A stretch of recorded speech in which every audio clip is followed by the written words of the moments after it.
यह है सरयू नदी के किनारे बसी अयोध्या, महर्षि वाल्मीकि द्वारा लिखे गए रामायण का केंद्र। बालकांड के अनुसार श्री राम का जन्म भी यहीं पर हुआ और उत्तरकांड में गुप्तार घाट पर जल समाधि लेने के साथ ही उनका समापन भी। गुप्तार घाट 19वीं सदी में अयोध्या के राजा दर्शन सिंह द्वारा बनवाया गया मंदिर आज भी घाट पर मौजूद है। यह जगह अयोध्या से 10 किलोमीटर दूर पश्चिम की ओर फैजाबाद छावनी में स्थित है। इतिहासकारों के अनुसार 600 साल पहले 16वीं सदी में जिस समय भारत में विदेशी आक्रमणकारी मंदिर और मूर्तियों को तोड़ रहे थे, तब अयोध्या के संतों ने जन्मभूमि में विराजमान श्री राम के प्रतिष्ठित मूर्ति को गुप्तार घाट नामक स्थान पर जल समाधि देकर रेत में दबा दिया था। बाद में यही प्रतिमा रानी कुंवरी गणेश ओरछा लेकर गई और वहां स्थापित करके राजा राम मंदिर का निर्माण करवाया। इसीलिए आज भी ओरछा को बुंदेलखंड की अयोध्या कहकर पुकारा जाता है। नागेश्वर मंदिर और राम की पेड़ी। पुराणों के अनुसार अयोध्या को श्री राम के पूर्वज मनु व इक्ष्वाकु ने स्थापित किया था। इन्हीं के 64वें वंशज श्री राम के बाद उजड़ी हुई अयोध्या को कुश ने फिर से बसाया। लेकिन अयोध्या कितनी बार बसी, कितनी बार उजड़ी, इसका कोई भी उल्लेख न तो पुराणों में मिलता है न ही इतिहास में। कुछ विशेषज्ञ ऐसा मानते हैं कि उज्जैन के राजा विक्रमादित्य ने लगभग 2000 वर्ष पहले अयोध्या के प्राचीन नगर की खोज करने के लिए सरयू नदी के किनारे कई प्राचीन शिव मंदिरों की प्रामाणिकता को लेकर गहन अध्ययन किया। विक्रमादित्य के नवरत्नों में कालिदास, घटकपर, वेताल भट्ट, शपणक, वाराह मिहिर, वररुचि, शंकु, अमर सिंह एवं धन्वंतरी शामिल थे। इन लोगों ने रामायण के आधार पर अयोध्या को खोजने एवं पुनर्निर्माण में महत्वपूर्ण भूमिका निभाई। आखिरकार उनकी यात्रा 12 ज्योतिर्लिंगों में से एक नागेश्वरनाथ मंदिर पर आकर समाप्त हुई। इस जगह पर सरयू नदी का बहाव पूर्व दिशा की तरफ हो जाता था। मंदिर को लेकर पौराणिक कथा थी कि राम के पुत्र कुश की पत्नी नागवंश से होने के कारण भगवान शिव की उपासक थी। सरयू में स्नान करने के बाद वह रोज अपनी पत्नी के साथ अयोध्या की सुख समृद्धि के लिए इसी मंदिर में ध्यान किया करते थे। आज भी यह मंदिर सरयू नदी के किनारे राम की पेड़ी नामक घाट पर स्थित है। आज की अयोध्या जिस रूप में दिखाई पड़ती है, उसकी रूपरेखा राजा विक्रमादित्य के नवरत्नों द्वारा तैयार की गई थी। माना जाता है कि उन्होंने एक वर्ष के प्रत्येक दिन के लिए रामायण के प्रत्येक पात्रों के लिए 365 मंदिरों का निर्माण करवाया था। इसमें वराह मिहिर का ग्रह नक्षत्रों की स्थिति के आधार पर अयोध्या को वास्तु शास्त्र के सर्वथा अनुकूल बसाने में गहरा चिंतन था। उन्होंने न सिर्फ इस नगर को बसाया बल्कि रामायण के सभी पात्रों के नाम पर कई भव्य मंदिर एवं घाटों का निर्माण किया, जिसके बाद समय समय पर इस नगर की भव्यता ने लोगों को यहां पर आकर्षित किया। आगे चलकर कई राजा, संत एवं अलग अलग धर्मों के लोगों ने यहां पर अपने अपने आस्था के केंद्रों को भी स्थापित किया, जिसमें बौद्ध, जैन, मुगल आदि विभिन्न धर्मों से लेकर गुप्त, नंद, मौर्य एवं शुंग वंश के राजा भी शामिल थे। जन्मभूमि एवं कार्यशाला। नागेश्वरनाथ मंदिर के आसपास कई ऊंचे टीले थे, जो यहां पर रहने वाले नागरिकों के लिए आस्था के प्रमुख केंद्र थे। सबसे प्रसिद्ध टीला था राम टीला, जिस पर काफी प्राचीन बने भवनों के अवशेष थे। स्थानीय लोगों के अनुसार यहां दशरथ की सबसे बड़ी पत्नी कौशल्या का भी महल था। इसी महल में श्री राम का जन्म हुआ।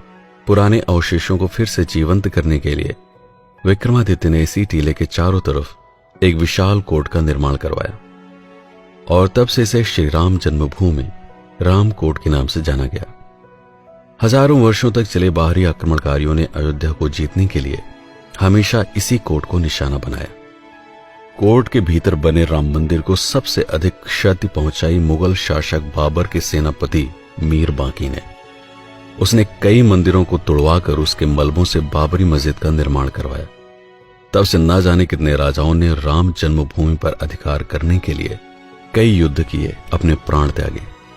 कई कारसेवक बाबरी मस्जिद को ध्वस्त करते हुए पुलिस द्वारा चलाई गई गोलियों से शहीद हुए। आज भी अयोध्या के कारसेवकपुरम में राम मंदिर का वह ढांचा रखा है, जिसको साकार होता देखने के लिए समय समय पर सैकड़ों लोगों ने बलिदान दिए।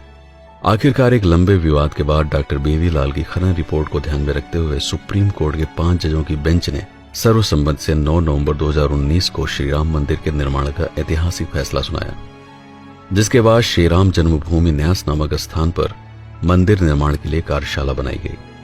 अयोध्या में आने वाले पर्यटक यहां आकर राम मंदिर निर्माण के कार्य के साक्षी बन सकते हैं। हनुमानगढ़ी। दूसरा था हनुमान टीला, जिसके बारे में कहा जाता था कि श्री राम ने जल समाधि से पहले हनुमान को अयोध्या की रखवाली की जिम्मेदारी देते हुए इसी टीले पर बने महल में रहने का आदेश दिया। यह इतना ऊंचा टीला है कि यहां से आप पूरी अयोध्या को देख सकते हैं। राजा विक्रमादित्य ने यहां पर भी एक दृढ़ कोट का निर्माण किया, लेकिन 17वीं शताब्दी आते आते ये कोट भी बाहरी आक्रमणकारियों एवं काल की मार से खंडार हो गया। 1740 में अवध के नवाब शुजाउद्दौला के बीमार बेटे की जान बचाकर निर्वाणी अखाड़ा के शिष्य अभय राम ने हनुमान कोट में एक भव्य मंदिर के निर्माण की इच्छा व्यक्त की। नवाब के आदेश पर 52 बीघा जमीन मंदिर को उपलब्ध कराई गई। लाला सीताराम के द्वारा लिखी गई किताब अयोध्या का इतिहास नामक पुस्तक के अनुसार 1775-76 के आसपास अगले नवाब अशफुद्दौला के मंत्री टिकैत राय ने हनुमानगढ़ी नामक मंदिर के निर्माण का आखिरी कार्य संपन्न करवाया। श्री राम जन्मभूमि के बाद अयोध्या में आने वाले पर्यटकों के लिए यह सबसे अधिक आकर्षण एवं श्रद्धा का केंद्र है। लक्ष्मण टीला। तीसरा था लक्ष्मण टीला। विक्रमादित्य को यहां भी खंडार हो चुके महल के अवशेष प्राप्त हुए। यह ऐसा स्थान था जहां से अयोध्या के पश्चिमी छोर पर दूर तक नजर रखी जा सकती थी।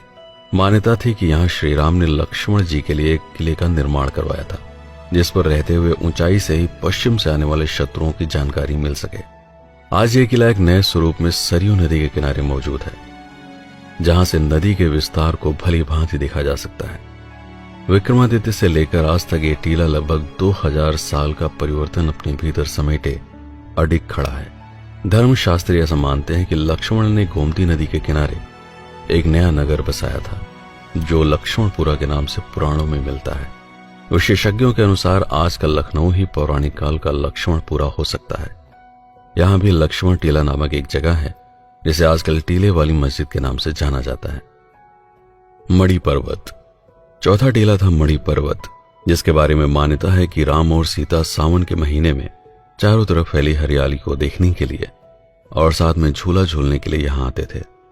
आज भी सावन के महीने में स्थानीय लोग यहां आकर श्री राम और माता सीता की मूर्तियों को झूला झुलाकर उस परंपरा का पालन करते हैं।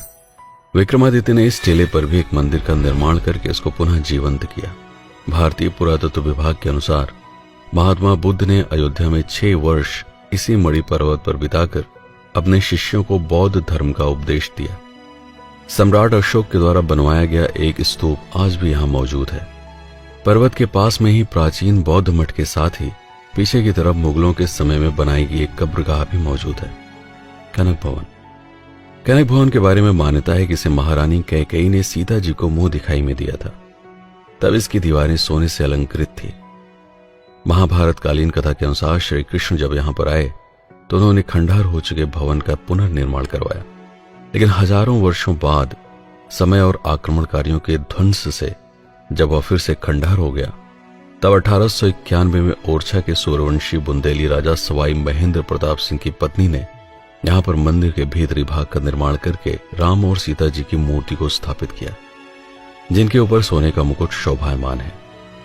मंदिर के बाहरी भाग का निर्माण टीकमगढ़ बुंदेलखंड के महाराजा की पत्नी वृषभान कुमारी ने करवाया।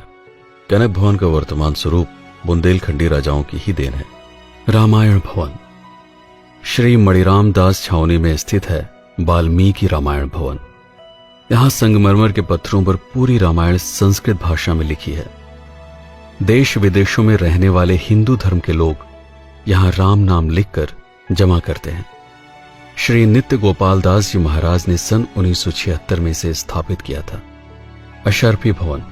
लगभग 80 साल पहले रामानुज संप्रदाय के संत मधुसूदनाचार्य ने जब जमीन खरीदकर मंदिर का निर्माण शुरू करवाया, तब नींव की खुदाई में सोने की अशर्फियों से भरा हुआ एक कलश मिला, जिसके कारण इसका नाम अशर्फी भवन पड़ गया। लक्ष्मी नारायण के इस मंदिर में संस्कृत पाठशाला के साथ ही धार्मिक आध्यात्मिक संस्कारों की शिक्षा भी दी जाती है। राजद्वार मंदिर। इसे अयोध्या का सबसे ऊंचा मंदिर कहा जा सकता है। मान्यता अनुसार रामकोट में आने के लिए यह मुख्य प्रवेश द्वार था। विक्रमादित्य के जीर्णोद्धार कराने के बाद कई राजाओं ने समय समय पर इसकी मरम्मत कराई, जिसमें राजा दर्शन सिंह से लेकर राजा जगदंबिका प्रताप सिंह तक शामिल थे। कहते हैं कि इसके गुंबदों पर सोने का आवरण चढ़ा है। यह मंदिर हनुमानगढ़ी के ठीक बगल में स्थित है। सूर्य कुंड, यहां के बारे में मान्यता है कि एक बार राजा दर्शन सिंह शिकार खेलते हुए जब यहां पर रुके तो पास में एक छोटे से गड्ढे में भरा हुआ पानी पीकर वो चकित रह गए। पानी इतना मीठा था कि उन्होंने यहां पर न सिर्फ एक सरोवर का निर्माण करवाया बल्कि पूरा एक नगर ही बसा दिया, जिसे आज दर्शन नगर के नाम से जाना जाता है। खुदाई में मिले एक विशाल पत्थर को तराश कर सूर्य देव की मूर्ति बनाकर यहां स्थापित की गई। भरत कुंड या नंदीग्राम, अयोध्या से 15 किलोमीटर दूर दर्शन नगर भरत कुंड मार्ग पर नंदीग्राम नामक स्थान है। पौराणिक कथा के अनुसार जब राम वनवास के लिए चले गए तब उनके वियोग में राजा दशरथ का देहांत होने पर भरत ने इसी कुंड में उनका पिंडदान किया था। कुंड के दूसरे छोर पर आज भी लोग पूर्वजों का पिंडदान करके बिहार के गया जाने की शुरुआत करते हैं। यहां से कुछ ही दूरी पर वो स्थान है जहां पर भरत ने श्री राम की अनुपस्थिति में उनकी पादुकाओं को पूजते हुए 14 वर्षों तक एक सन्यासी की तरह सभी सुखों का त्याग करके अयोध्या का राज कार्य संचालित किया था। यहां स्थित एक कुएं के बारे में मान्यता है कि इसमें भरत ने चित्रकूट से वापस लौटते समय अपने साथ लाए हुए 7 कूपों का जल संग्रहित किया था। 24 अक्टूबर 1918 से प्रारंभ होकर निरंतर 14 वर्षों तक यहां सीताराम का अखंड जाप होता रहेगा। मखौड़ा धाम, अयोध्या से 15 किलोमीटर दूर बस्ती जिले में स्थित है मखौड़ा धाम। यहां पर संतान का सुख पाने के लिए लोग हवन एवं पूजन करते हैं। पौराणिक मान्यता के अनुसार यही वो स्थान है जहां पर राजा दशरथ ने श्रृंगी ऋषि के मार्गदर्शन में पुत्र पाने के लिए यज्ञ किए थे, जिसके परिणाम स्वरूप राम, लक्ष्मण, भरत एवं शत्रुघ्न पैदा हुए। आज भी दूर दूर से लोग यहां गहरी आस्था लेकर आते हैं। इन मंदिरों के अलावा आपको अयोध्या की हर गली, हर सड़क पर कोई न कोई आकर्षक मंदिर व ऐतिहासिक भवन दिख जाएंगे, जैसे दशरथ महल। हनुमानगढ़ी से कनक भवन की तरफ जाते समय यह मंदिर रास्ते में पड़ता है। मान्यता है कि इस महल को राजा विक्रमादित्य ने उसी स्थान पर बनवाया था जहां पर राजा दशरथ का वास्तविक महल हुआ करता था। तुलसी स्मारक भवन, इस दिव्य स्थान पर श्री रामचरितमानस की रचना हुई। राज सदन, यह अयोध्या के राजा दर्शन सिंह का महल है। आज भी अयोध्या के वर्तमान राजा यहां पर निवास करते हैं। सुग्रीव टीला, श्री राम ने सुग्रीव के लिए यह किला बनवाया था। रत्न सिंहासन, यहां श्री राम का राज्याभिषेक हुआ था। छोटी देव काली, यहां सीता जी द्वारा शादी के बाद मायके से लाई गई मूर्ति स्थापित की गई। स्वर्ग द्वार, सरयू नदी के किनारे सबसे पहले इसी घाट का निर्माण हुआ था। भगवान कालीराम, यह मंदिर नागेश्वर नाथ के पास ही है। विक्रमादित्य के समय की मूर्तियां जो पहले राम जन्म स्थान पर थी अब यहां स्थापित है। ब्रह्म कुंड, इसका मूल नाम ब्रह्म तीर्थ है। गुरु नानक देव जगन्नाथपुरी जाते समय अयोध्या के इसी स्थान पर ठहरे थे। गुरु गोविंद सिंह का भी इधर आगमन हुआ था। इसके अलावा नल नील टीला, अंगद टीला, कुबेर टीला आदि भी पौराणिक स्थान है। इनके अतिरिक्त अयोध्या में सरयू नदी पर कई घाट हैं। कुछ घाटों के नाम श्री राम व उनके परिवार के सदस्यों के नाम पर हैं, जैसे राम घाट, कौशल्या घाट, सुमित्रा घाट, कैकेयी घाट, लक्ष्मण घाट, जानकी घाट। इसके अलावा राजघाट, अहिल्याबाई घाट, चक्र तीर्थ घाट, गुप्तार घाट, विष्णुहरि घाट, प्रहलाद घाट, नागेश्वरनाथ घाट, वासुदेव घाट, पाप मोचन घाट, स्वर्ग द्वार घाट, नया घाट आदि। अयोध्या में लगभग 31 कुंड या सरोवर हैं, जैसे राम सरोवर या राम तीर्थ, दशरथ कुंड, भरत, लक्ष्मण, शत्रुघ्न, सीता, मांडवी, हनुमान, सुग्रीव, विभीषण, राधा, रुक्मणी व सूर्य कुंड आदि। यहाँ प्रमुख 7 अखाड़े हैं: निर्वाणी, खाकी, दिगंबर, निर्मोही, संतोषी, निरालंबी, महानिर्वाणी अखाड़ा, रघुनाथ दास जी की छावनी एवं बाबा रामदास जी की गद्दी। यात्रियों के रुकने के लिए यहाँ पर लगभग हर मंदिर के साथ धर्मशालाएं हैं, जैसे कन्हैयालाल धर्मशाला, बिरला धर्मशाला, बंबई की सेठानी की धर्मशाला, भावनगर की रानी की धर्मशाला, सेठ मोहनलाल, सेठ लखनऊ वाले, सेठ सूरजमल, सेठ शिव नारायण की धर्मशाला आदि। यहां पर यात्रियों के रुकने के लिए उचित व्यवस्था होती है। अयोध्या धाम में पूरे वर्ष ही पर्व उत्सव मनाए जाते हैं, साथ ही कई मेले भी लगते हैं। जैसे रामनवमी, रामानुज जयंती, जानकी जन्मोत्सव, सरयू जयंती, रथ यात्रा, तुलसी जयंती, गुप्तार घाट का मेला, रक्षाबंधन, रामलीला, भरत मिलाप, हनुमान जयंती, कार्तिक पूर्णिमा, श्री राम विवाह, महाशिवरात्रि आदि। इतनी जानकारियों को समेटने के बाद भी संभव है अभी बहुत सारी चीजें छूट गई हों। वीडियो को देखने के बाद अगर कुछ और महत्वपूर्ण स्थान छूट गए हों तो कृपया कमेंट में जरूर बताइएगा।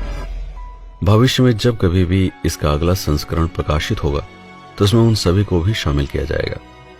वीडियो अगर उपयोगी लगा हो तो लाइक करना मत भूलिएगा। मैं हूं पीके सिंह और आप देख रहे हैं प्रतापगढ़ हब। इस वीडियो पर अपना समय बिताने के लिए आपका बहुत बहुत धन्यवाद।